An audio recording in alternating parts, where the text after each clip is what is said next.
Hello dear students, ഇന്നത്തെ ക്ലാസ്സിൽ നമ്മൾ ഡിസ്കസ് ചെയ്യാൻ പോകുന്നത് കാലിക്കറ്റ് യൂണിവേഴ്സിറ്റിയിലെ BA സോഷ്യോളജിയിലെ 4th സെമ്മിലെ സോഷ്യോളജി ഓഫ് കേരള എന്ന് പറയുന്ന പേപ്പറാണ്. നെക്സ്റ്റ് നമ്മൾ ഡിസ്കസ് ചെയ്യാൻ പോകുന്ന ടോപ്പിക്കാണ് health care sector and demographic changes. ഇപ്പോൾ സ്റ്റാർട്ട് ചെയ്യാം. കേരളത്തിൻ്റെ ഒരു ഹെൽത്ത് കെയർ ഫെസിലിറ്റീസിനെ കുറിച്ചിട്ടാണ് ഇതിൽ ഈ എൻ്റയർ ടോപ്പിക്ക് ഡിസ്കസ് ചെയ്യുന്നത്. അതായത് കേരളവും ബാക്കിയുള്ള ഒരു ഇന്ത്യയിലെ അതർ സ്റ്റേറ്റ്സുമായിട്ടുള്ള ഒരു അല്ലെങ്കിൽ ഇന്ത്യ ടോട്ടലായിട്ട് ഉള്ള ഒരു ഡിസ്കഷൻ. അതായത് കേരളത്തിന് എത്രത്തോളം ഹെൽത്ത് സെക്ടറിൽ ഇംപ്രൂവ് ചെയ്യാൻ പറ്റിയിട്ടുണ്ട്. Kerala model of Kerala health മോഡലാണ് നമ്മുടെ ഇന്ത്യയിൽ തന്നെ ഏറ്റവും ഇമ്പോർട്ടൻ്റ് ആയിട്ടുള്ള നാഷണൽ ലെവലിലുള്ള ഒരു റോൾ മോഡൽസ് ആണ് കേരള ഹെൽത്ത് കെയർ സെക്ടർ എന്ന് പറയുന്നത്. അപ്പൊ അതിനെ കുറിച്ചിട്ടാണ് ഇതിൽ പറയുന്നത്. ഇപ്പം നമ്മുടെ കേരളത്തിൽ ഇപ്പം നമുക്കറിയാലോ, നമ്മൾ കൊറോണ വന്നപ്പോഴായാലും അല്ലെങ്കിൽ എന്ത് കാര്യത്തിന് വേണ്ടിയിട്ടായാലും ഹെൽത്ത് ഫെസിലിറ്റീസിന്റെ ഹെൽത്ത് കെയർ സെക്ടേഴ്സിന്റെ കാര്യം പറയുകയാണെന്നുണ്ടെങ്കിൽ ഏറ്റവും ഹൈ ടോപ്പിൽ നിൽക്കുന്ന ഒരു സ്റ്റേറ്റ് ആണ് കേരള എന്ന് പറയുന്നത്. അപ്പൊ നമ്മുടെ ഇവിടുത്തെ ഹെൽത്ത് കെയർ സെക്ടർ അത്രയും ഇംപ്രൂവ്ഡ് ആണ്. അത്രയും പല രീതിയിലുള്ള ഡെവലപ്ഡ് കൺട്രീസ് ഫോളോ ചെയ്യുന്ന രീതിയിലുള്ള ഒരു സെക്ടേഴ്സ്, ഒരു ഹെൽത്ത് കെയർ ഫെസിലിറ്റീസും ആണ് കേരളത്തിൽ പ്രൊവൈഡ് ചെയ്യുന്നത്. അപ്പം അതിനുള്ള കുറെ കാര്യങ്ങളുണ്ട്. ഒന്നാമത് നമുക്ക് മോർട്ടാലിറ്റി റേറ്റ്, അതുപോലെ തന്നെ നമ്മുടെ മോർബിഡിറ്റി റേറ്റ്, അതുപോലെ crude birth rate, infant mortality rate, അതുപോലെ തന്നെ അങ്ങനത്തെ കാര്യങ്ങളൊക്കെ നമുക്ക് എന്താണ്. പിന്നെ അതുപോലെ തന്നെ ഒരു ആളുടെ ജീവദൈർഘ്യം, പുരുഷൻ്റെതായാലും സ്ത്രീൻ്റെതായാലും അതൊക്കെ നമുക്ക് കൂടുതലാണ്. പിന്നെ അതുപോലെ തന്നെ ജനിക്കുന്ന സമയത്ത് ശിശു മരണനിരക്ക്, ജനിക്കുന്ന സമയത്ത് മരിക്കുന്ന കുട്ടികളുടെ എണ്ണം അത് നമുക്ക് കുറവാണ്. അതുപോലെ തന്നെ ജനിക്കുന്ന സമയത്തുള്ള അമ്മമാരുടെ മരണം നമുക്ക് കുറവാണ്. അതുപോലെ തന്നെ സ്ത്രീ പുരുഷാനുപാതം അതും നമുക്ക് എന്താണ് ഏകദേശം ഈക്വൽ ആയിട്ട് വരുന്ന രീതിയിലുള്ള ഒരു സ്ത്രീ പുരുഷാനുപാതമാണ് കേരളത്തിലുള്ളത്. പിന്നെ അതുപോലെ തന്നെ നമ്മുടെ ജീവിത ദൈർഘ്യം ബാക്കിയുള്ള സ്റ്റേറ്റ്സിനെ വെച്ച് കമ്പയർ ചെയ്യുന്ന സമയത്ത് കേരളത്തിൽ എന്താണ് ഫീമെയിലാണെങ്കിലും മെയിലിനാണെങ്കിലും അതിനനുസരിച്ചിട്ടുള്ള ഒരു ബെറ്റർമെന്റ് ഉണ്ട്. പിന്നെ അതുപോലെ തന്നെ അതിനൊക്കെ പുറമെ പറയുന്ന രീതിയിലുള്ള ഇപ്പം നമുക്ക് പ്രഗ്നൻസി സമയത്ത് ഉണ്ടാവുന്ന ബാക്കിയുള്ള ഇല്ലിനെസ്, അങ്ങനത്തെ സംഭവങ്ങൾക്കൊക്കെ വേണ്ടിയിട്ടുള്ള ഒരു ബെറ്റർ കെയർ, ഹെൽത്ത് കെയർ സാധനങ്ങൾ എന്ത് ചെയ്യുന്നുണ്ട്, കേരള ഗവൺമെന്റ് പ്രൊവൈഡ് ചെയ്യുന്നുണ്ട്.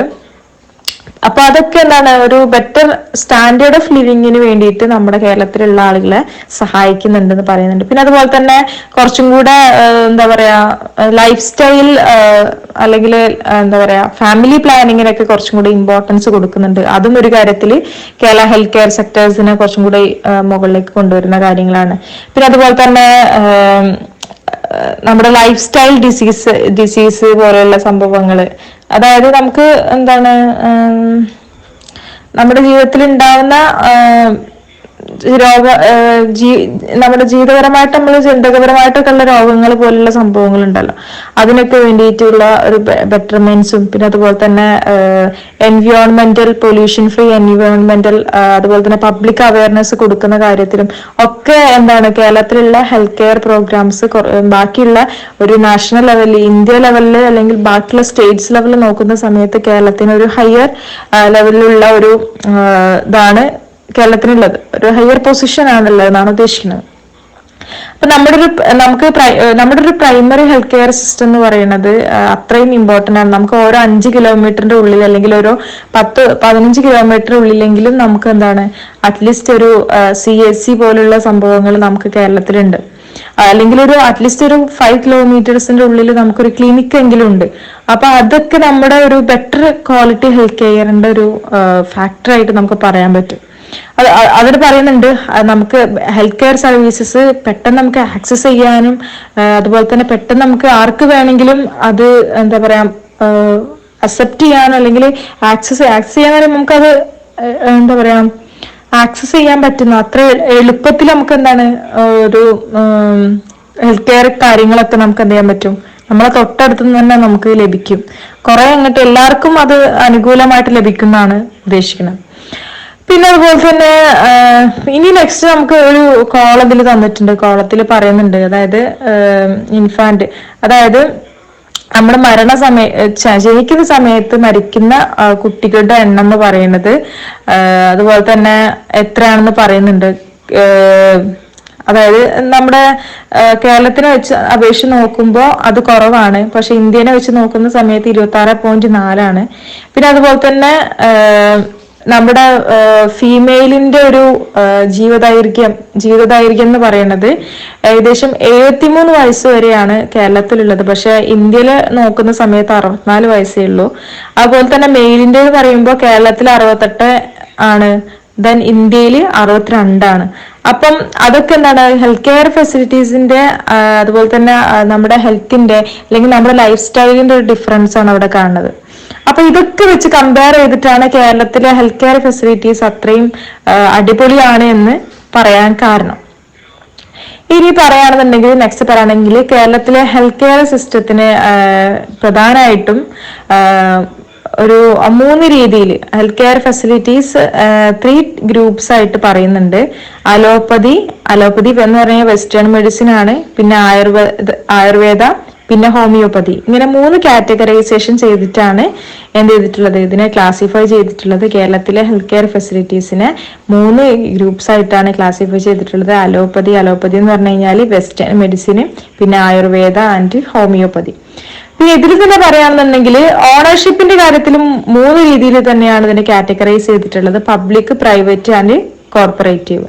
പബ്ലിക് എന്ന് പറയുമ്പോൾ അറിയാലോ, ഗവൺമെന്റ് അണ്ടറിൽ തന്നെ. പിന്നെ പ്രൈവറ്റ് ആയിട്ടുള്ള ഹോസ്പിറ്റൽസും കാര്യങ്ങളും വേറെ. കോർപ്പറേറ്റീവ് എന്ന് പറയുമ്പോൾ രണ്ടും കൂടി ചേർന്നിട്ടുള്ള ഹോസ്പിറ്റൽസ്, പബ്ലിക് ആൻഡ് പ്രൈവറ്റ് രണ്ടും കൂടി കോർപ്പറേറ്റ് ചെയ്ത് പോകുന്ന സമ്പ്രദായങ്ങൾ.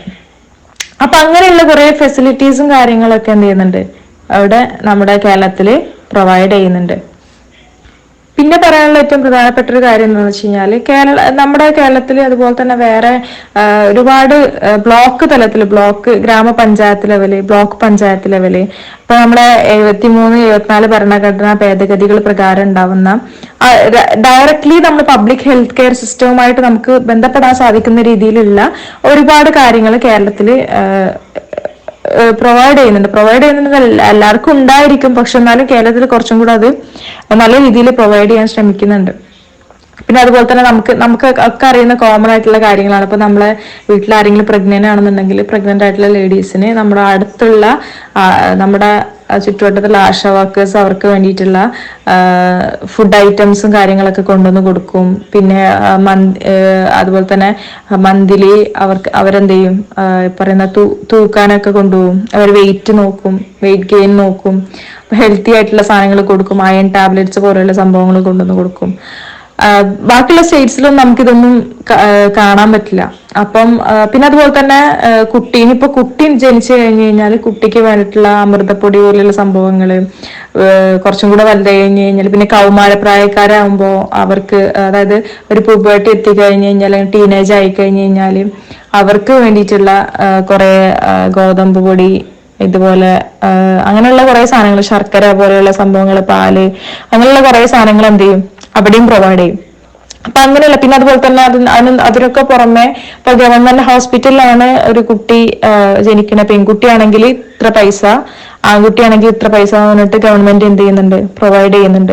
അതുപോലെ തന്നെ ഇപ്പൊ പെൺകുട്ടിയാണ് ജനിക്കുന്നതെങ്കിൽ അല്ലെങ്കിൽ ഗവൺമെന്റ് ഹോസ്പിറ്റലിലാണ് ജനിക്കുന്നതെങ്കിൽ അവിടെ നിന്ന് എന്ത് ചെയ്യും, ഡയറക്റ്റ് അവരെ പ്രസവം കഴിഞ്ഞ ശേഷം ഗവൺമെന്റ് തന്നെ പറയുന്ന അവർ തന്നെ ആംബുലൻസിൽ നമ്മൾ എന്ത് ചെയ്യും, വീട്ടിൽ കൊണ്ടുവന്നാക്കി തരുന്ന ഫെസിലിറ്റീസ് വരെ ഉണ്ട്. അപ്പൊ അതൊക്കെ കേരള ഗവൺമെന്റിന്റെ ഭാഗമായിട്ട് കേരളത്തിൽ മാത്രമുള്ള കുറെ പ്രത്യേകതകളാണ്, ഫസ്റ്റ് കോമൺ ആയിട്ട് പറഞ്ഞതാണ്. അപ്പൊ അതൊക്കെ ഒരു ഇമ്പോർട്ടന്റ് ആയിട്ടുള്ള ഒരു ഇതായിട്ട് നമുക്ക് പറയാം. ഇതൊക്കെ എഴുതാട്ടോ, എക്സാമിന് ഇതൊക്കെ എഴുതാം. അപ്പൊ ഇത്രയും കാര്യങ്ങളൊക്കെയാണ് ഇതിൽ പ്രധാനമായിട്ടും പറയാനുള്ളത്. പഞ്ചായത്ത് ലെവലും പിന്നെ ഫാമിലി പ്ലാനിങ്ങിന്റെ കാര്യം, കുട്ടികളുടെ ന്യൂട്രീഷന്റെ കാര്യം, ഇതൊക്കെ ഇതിലുള്ള എല്ലാ പോയിന്റ്സ് ഞാൻ കവർ ചെയ്തിട്ടുണ്ട്. ഡെലിവറി, ഹെൽത്ത് കെയർ സിസ്റ്റം പോലെയുള്ള സംഭവങ്ങൾ ഒക്കെ പ്രൊവൈഡ് ചെയ്യുന്നതൊക്കെ പറഞ്ഞിട്ടുണ്ട്. ഇത്രയൊക്കെ കാര്യങ്ങളാണ് ഇതിൽ ഡിസ്കസ് ചെയ്യാനുള്ളത്. അപ്പോൾ നന്നായിട്ട് പഠിക്കുക, നന്നായിട്ട് എക്സാം എഴുതുക. Thank you for watching.